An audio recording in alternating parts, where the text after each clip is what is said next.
Hello दोस्तों, आज मैं हिंदी की ट्वेल्थ क्लास का हिंदी चालू करने जा रहा हूँ। दिगंत क्या है, कौन सा किताब है? दिगंत है। और मैं बालकृष्ण भट्ट जी के बारे में टिप्पणी बता चुका हूँ। और आज चंद्र शर्मा गुलेरी जी, शायद चंद्र शर्मा गुलेरी जी के बारे में हम कुछ टिप्पणियाँ देंगे। कुछ देखिए, और ये देंगे, महत्वपूर्ण क्वेश्चन देंगे क्योंकि आपके बोर्ड एग्जाम में टकराए 2023 के मोस्ट वीवी और इम्पोर्टेंट क्वेश्चन बताऊंगा आज। क्या है तो वीके फ्यूचर पॉइंट को लाइक सब्सक्राइब जरूर कीजिए, और ना कीजिए तो कोई नहीं करते हैं तो कोई दिक्कत नहीं है, आप जरूर से जरूर अति कर लीजिएगा सब्सक्राइबर। और देखिए, मैं वीके फ्यूचर पॉइंट में अंत तक जुड़े रहें क्योंकि मेरा हर एक टॉपिक के बारे में आपको पता हो। तो मैं क्या करने वाला हूँ, कुछ कहानी के बारे में बताऊंगी। उसने कहानी गद्य की कौन सी विधा है उससे बता रहा हूँ। देखिए, मैं टॉपिक के लिए आगे चल चुका हूँ। मैं टॉपिक के ना चल दिया। उसने कहा गद्य की कौन सी विधा है? उसने कहा गद्य की कौन सी विधा है? कहानी। उसने कहा गद्य की कौन सी विधा है? उसने कहा कि रचनाकार कौन है? उसने कहा कि रचनाकार कौन है? चंद्रधर शर्मा गुलेरी।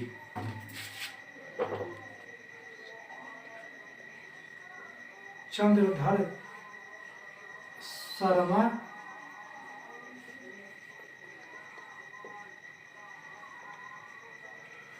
उसने कहा चंद्रधर शर्मा उसने कहा गद्य की कौन सी विधा है? कहानी। उसने कहा कि लेखक कौन है? चंद्रधर शर्मा गुलेरी जी।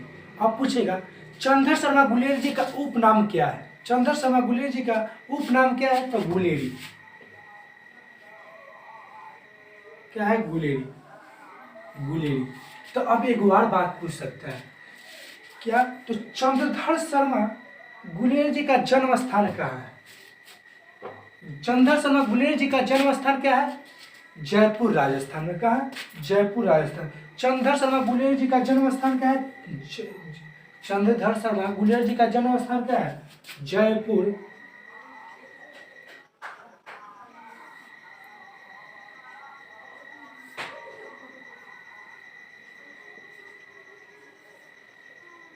चंद्रधर शर्मा गुलेरी जी का जन्म स्थान क्या है?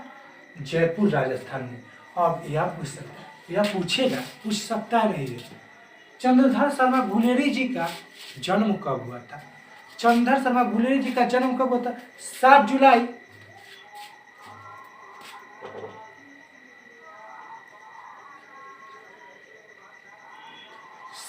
1883 ईस्वी को। चंद्रधर शर्मा गुलेरी जी का जन्म कब हुआ था? 7 जुलाई 1883 ईस्वी को। जन्म के बाद मृत्यु पूछता है क्योंकि कब पैदा लिए, कब मर गए, यही पूछता है। तो चंद्रधर शर्मा की मृत्यु कब हुई? 12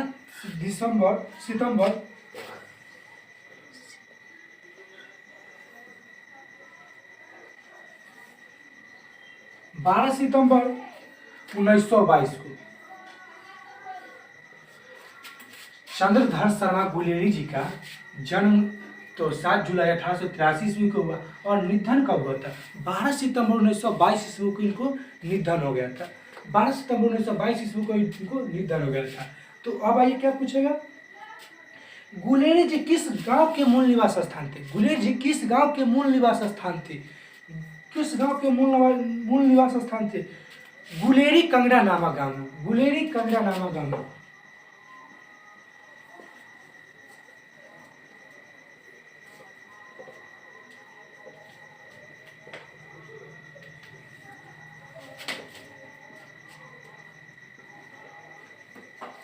गुलेरी जी किस गांव के मूल निवास स्थान थे? गुलेरी जी किस गांव के मूल निवास स्थान थे? गुलेरी कंगड़ा नामक गांव के। गुलेरी कंगड़ा नामक गांव के। गुलेरी जी के पिता का क्या नाम था? गुलेरी जी का पिता का क्या नाम था? पंडित शिवराम।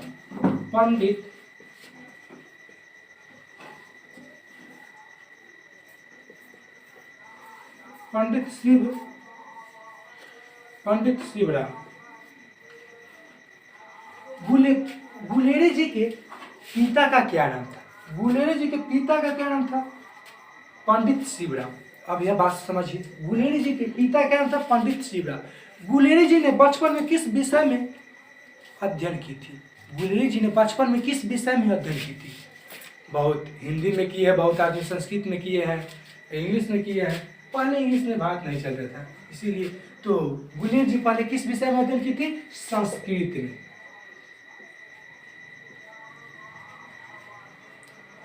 गुलेरी जी पहले किस विषय में अध्ययन की थी? संस्कृत में उसने अध्ययन की थी। गुलेरी जी पहले किस विषय में अध्ययन की थी? संस्कृत में। गुलेरी जी ने कुल कितनी कहानियां लिखी? अब ये पूछ सकता है, गुलेरी जी ने कुल कितनी कहानियां लिखी? गुलेरी जी ने कुल 3 कहानियां लिखी है। गुलेरी जी कितनी कहानियां लिखी है? गुलेरी जी ने 3 कहानियां लिखी है।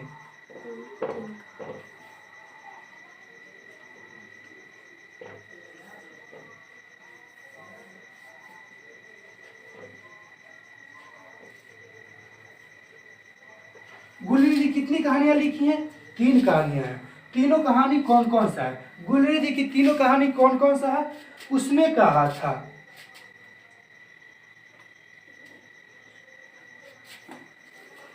उसने कहा था,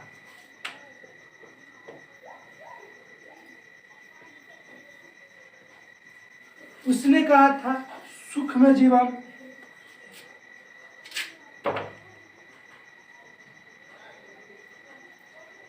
शुद्ध में जीवन,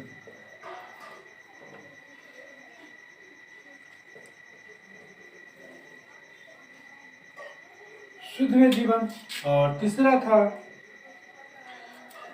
वृक्ष का कटाव, वृक्ष का कटाव, वृक्ष का कटाव। गुलेरी जी ने कुल कितनी कहानियां लिखी? गुलेरी जी ने तो कुल 3 कहानियां लिखी। गुलेरी जी ने कुल कितनी कहानियां लिखी? कुल 3 कहानियां लिखी है। कौन कौन है? उसने कहा, शुद्ध में जीवन, सुख में जीवन, वृक्ष का कटाव। 3 कहानियां गुलेरी जी ने लिख चुका है। देखिए अब पूछेगा, गुलेरी जी के जीवन के अंतिम दिन, गुलेरी जी के जीवन के अंतिम दिन बनारस किसने मिलने बुलाया था? गुलेरी जी के जीवन के अंतिम दिन बनारस किसने मिलने के लिए बुलाए थे? मदन मोहन मालवीय। कौन मिलने के लिए बुलाया था? मदन मोहन मालवीय ने।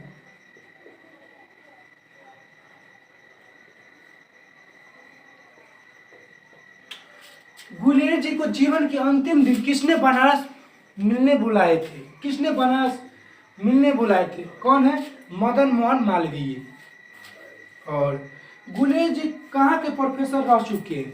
अब ये पूछता है, वो क्या क्या किए वो है पूछता है ना। गुलेरी जी कहाँ के प्रोफेसर रह चुके हैं? मनिंदा चंद्र नंदीपीठ के, मनिंदा चंद्र नंदीपीठ के। गुलेरी जी कहाँ के प्रोफेसर रह चुके हैं? मनिंदा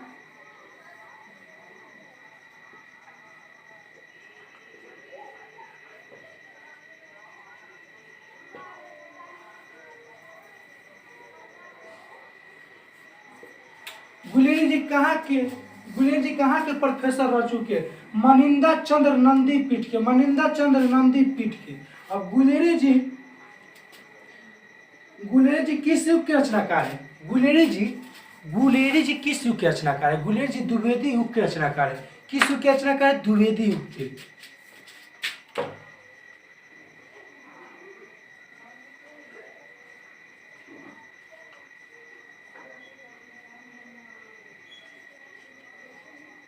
गुलेरी जी किस युग के रचनाकार है? द्विवेदी युग के। गुलेरी जी किस युग के रचनाकार है? गुलेरी जी द्विवेदी युग के रचनाकार है। उसने कहा था, गुलेरी जी की कौन सी रचना अमर रचना है? गुलेरी जी की कौन सी रचना अमर रचना है? उसने कहा था। गुलेरी जी की कौन सी रचना अमर रचना है? तो उसने कहा था। कौन है?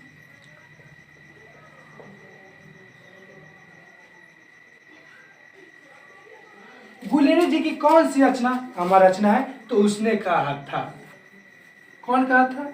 उसने कहा था। उसने कहा था कहानी पर किसने फिल्म बनाई? उसने कहा था कहानी पर किसने फिल्म बनाई? बिमल राय ने। उसने कहा था कहानी पर किसने फिल्म बनाई? विमल राय ने। भाई समझो, क्योंकि मेरा हर ट्रिक में समझाने की दूसरे रूल होता है, क्योंकि आप समझ जाइएगा तो मेरा सफल है, नहीं समझिएगा मेरा कोई सफल नहीं है।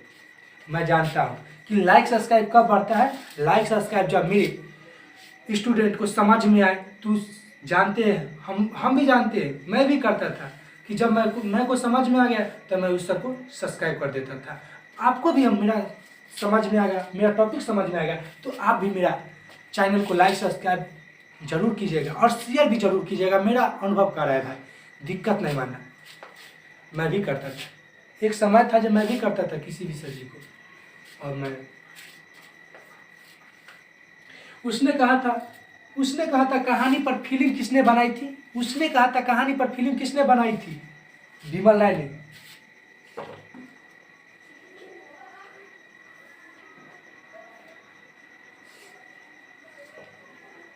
उसने कहा था कहानी पर फिल्म किसने बनाई थी? विमल राय ने। अब आइए मेरा हिंदी बता रहा हूं। उसने कहा था कहानी का नायक कौन है? उसने कहा था कहानी के नायक कौन है? देखिए नायक, देखिए चंद्र शर्मा जी राइटर थे, चंद्र शर्मा जी राइटर थे। और इसका जो कहानी का उज्जवल तरीका है, उज्जवल करने वाला, कहानी को चरित्र करने वाला, कहानी को आगे बढ़ाने वाला कौन है? तो लहना सिंह है। उसने कहा था कहानी का नायक कौन है? तो लहना सिंह।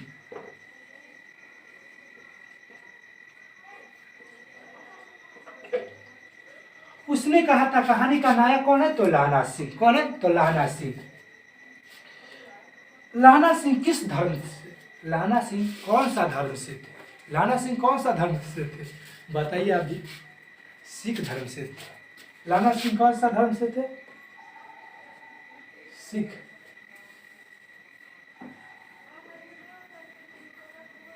लहना सिंह कौन सा धर्म से थे बाबू?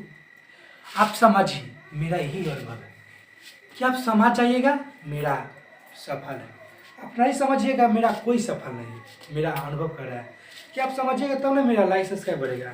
बढ़ाइए ना, आप ही सबके हाथ में सब है ना, मेरा हाथ में तो कुछ नहीं, क्योंकि मेरा भगवान आप ही है।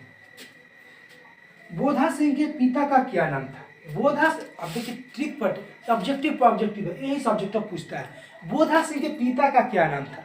सूबेदार हजारा सिंह। बोधा सिंह के पिता का नाम था सूबेदार हजारा सिंह।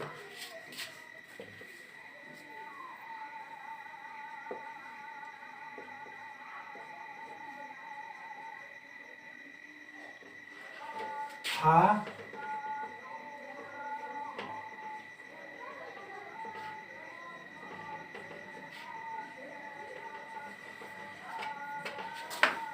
बोधा सिंह के पिता का क्या नाम था? सूबेदार हजारा सिंह। और सूबेदार ने अपनी पत्नी को सूबेदार अपने पत्नी को किस नाम से पुकारती थी? सूबेदार अपने पत्नी के किस नाम से पुकारती थी? ऑब्जेक्टिव बाबू समझिए। सूबेदार अपनी पत्नी के किस नाम से पुकारती थी?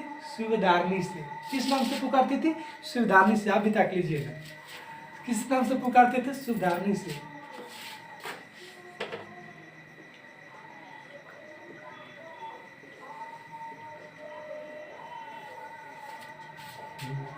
सूबेदार अपनी पत्नी को किस नाम से पुकारते थे? सूबेदारनी से। किस नाम से? सूबेदारनी से। अब देखिए लहना सिंह का प्यार की स्टार्ट हो रहा है। लहना सिंह की अपनी प्यार की स्टार्ट कर रहे हैं।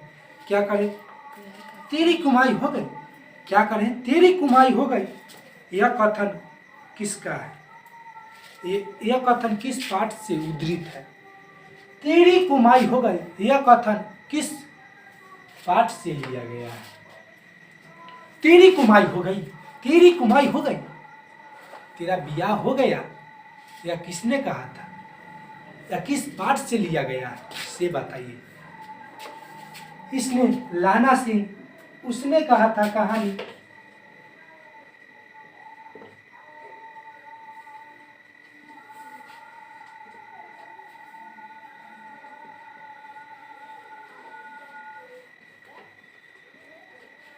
और उसने कहा था कहानी में कहा था। कौन कहा था? उसने कहा था कहानी में कहा था। और कौन कहा था? लहना सिंह ने कहा था।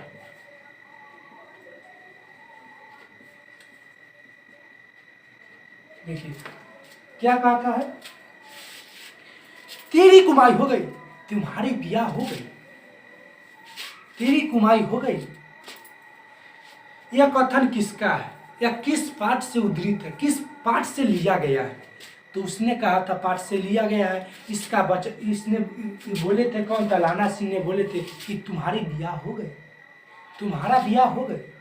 लड़की थी तो ऐसे बोली थी, तुम्हारी बियाह हो गई, तुम्हारी कुमाई हो गई, यही बोली थी। और ये जर्मन का वेश धारण करके कौन आया था? लफ्टन साहब। जर्मन का वेश धारण करके कौन आया था? लफ्टन।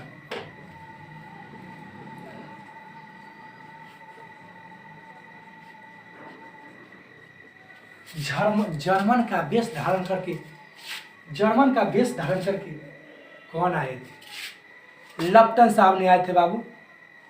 हम घाते क्यों हैं? जर्मन का वेश धारण करके कौन आए थे? लफ्टन साहब। कौन आए थे? लफ्टन। देखिए देखिए भाई और बहनों, भाई और बहनों देखिए, क्योंकि मैं मिटा रहा हूँ, मेरा बोर्ड में होने वाला नहीं है। शायद तीन चार क्वेश्चन बचा हुआ है, मैं मिटा देता हूँ। थोड़ा मिटाऊंगा हो जाएगा क्या? थोड़ा मिटाऊंगा हो जाए। 3-4 क्वेश्चन शायद बचा हुआ है, पूरा टॉपिक से तनका बचा हुआ है। देखिए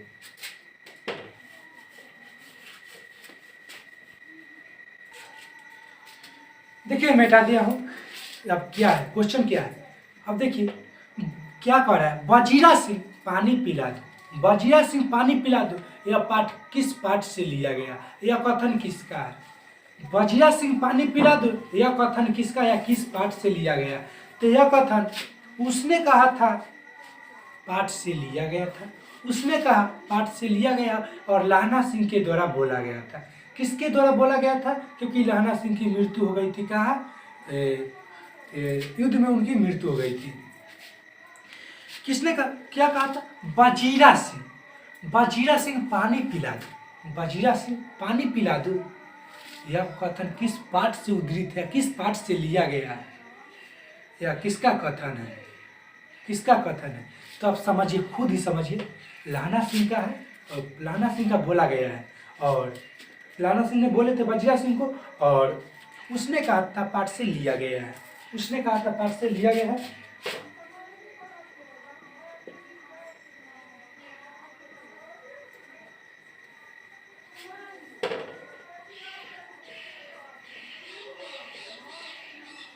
लहना सिंह।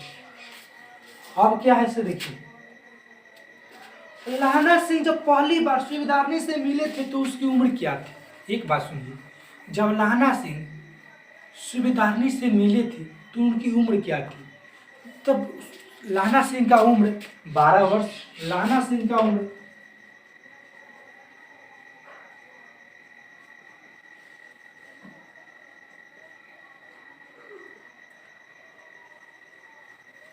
उम्र 12 वर्ष, और सूबेदारनी की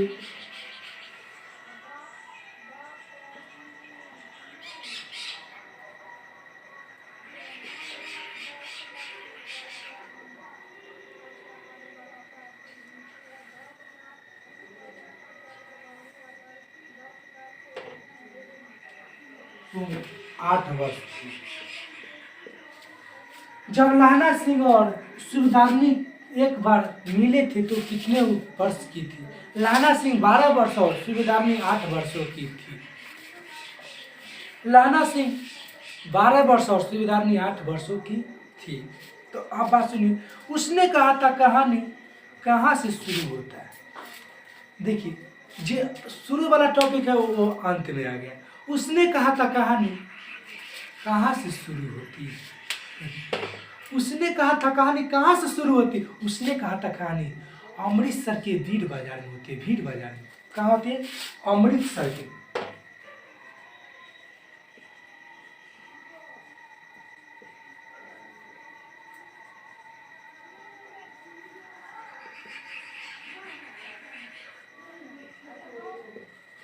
उसने कहा था कहानी, उसने कहा था कहानी कहाँ से शुरू होती है? समझो, आप भी समझो और आप भी समझिए। क्यों? उसने कहा था कहानी कहाँ से शुरू होती है? उसने कहा था कहानी अमृतसर के भीड़ बाजार से शुरू होती है, अमृतसर के भीड़ बाजार से होती है। तो और एक बात सुन लीजिए, लहना सिंह के मामा अमृतसर में कहाँ रहते हैं? अब एक बात और अच्छा लगेगा, आपको भी अच्छा लगेगा। अमृतसर में लहना सिंह के मामा अमृतसर में कहाँ रहते हैं? लहना सिंह के मामा अमृतसर में कहाँ रहते हैं? आप खुद समझिए ना भाई, क्योंकि मेरा लाइक सब्सक्राइब तो बढ़ाते हैं आप, मैं देख ही रहा हूँ बढ़ाते हैं नहीं बढ़ाते हैं। समझो, मेरा अनुभव है कि आप समझ जाएंगे। लहना सिंह के मामा अमृतसर में कहाँ रहते हैं? अमृतसर में कहाँ रहते हैं? गुरु बाजार में। कहाँ?